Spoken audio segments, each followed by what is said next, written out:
Сәлем достар, арнама қош келдіңіздер. Бүгін біз сіздермен супер қаттама дайындайтын боламыз. Ол үшін ең алдымен ыдысымызға 1 кесе жылы сүтімізді құямыз. Одан соң 1 кесе жылы суымызды құямыз. Кішкене ғана тұз қосып, тұзы ерігенше жақсылап араластырып жібереміз.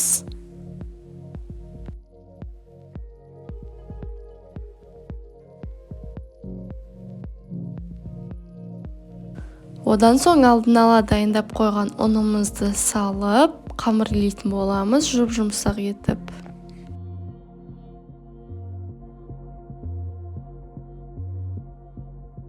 Мінекей қамырымыз дайын. Енді оған 2 ас қасықта сұйық майымызды құйып жібереміз. Және жақсылап осылай иілеп, тағы бір рет. Одан соң бетін стричпен жауып алып қоятын боламыз.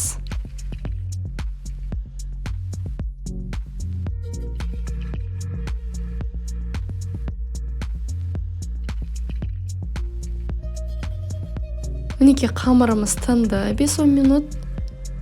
Оны алып, тағы бір рет иілеп жібереміз осылай. Өйткені жайылған кезде әдемі болып жайылу үшін. Одан соң мен 3 бөлікке бөліп алдым. И жаюды бастаймыз.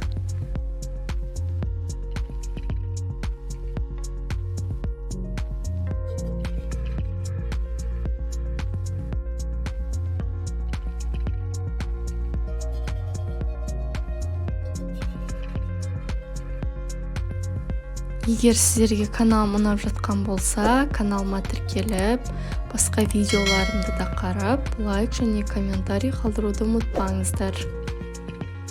Бұл қаттама сіздерге ұнайды деген ойдамын. Жасап көріп, отбасыларыңызды қуантуға кеңес беремін.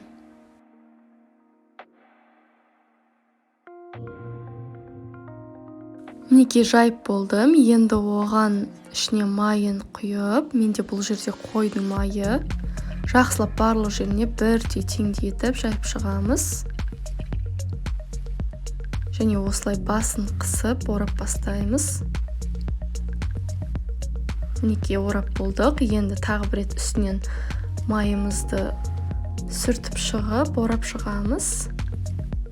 Осылай әрқашанда басын қысып орап бастаңыздар.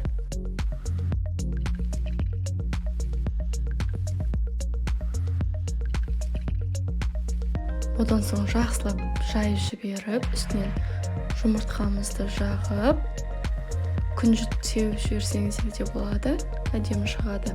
Және духовкада 180 градуста 30-40 минут пісіріп аламыз. Және қалған қаттамаларымызда дәл сол қалыппен пісіріп алатын боламыз. Мінекей менің қаттамаларым дайын, өте жұмсақ болып шықты.